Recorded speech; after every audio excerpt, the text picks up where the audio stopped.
Hi mga mahal, ang ating topic ngayon na tanong ni Brian. Ang tanong niya is, masama po ba na habang nag-SS ay nag-iisip ka ng ibang babae? Kung masama nga ba ito, depende sa sitwasyon.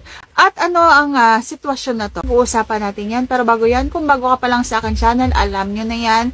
Please consider to like this video and subscribe my channel. And also click notification bell icon para every time na may uploads ako katulad nito, ma-update po kayo. Okay?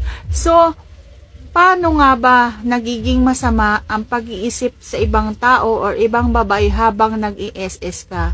Yung SS na tinatawag natin is yung ikaw lang yung gagawa sa sarili mo. Paano nga ba magiging masama ito? Magiging masama lamang ito kapag naisip ka ng halimbawa, kakilala mo or kakilala ng partner mo kung halimbawa may partner ka.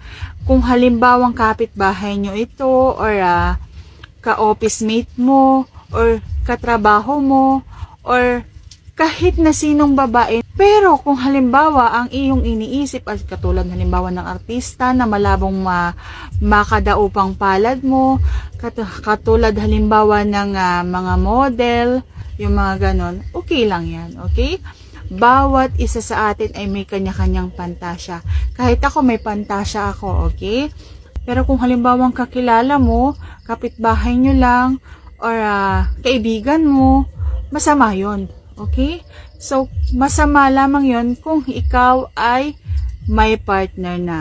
Masama ang mag-isip ng iba sa ibang babae bukod sa partner mo. Dapat yung partner mo lang ang pinagpapantasyahan mo. Kung halimbawang single ka naman, okay lang yan. So, kung single ka, pagpapantasyahan mo yung mga kakilala mo tas hindi ka makapagsabi, kung torpe ka naman, so okay lang yan, pagpantasyahan mo. Okay? Yan lang ang masagot for today's video. See you on my next vlog. And if you like this video, please consider to like and subscribe my channel. See you on my next vlog. Thank you for watching.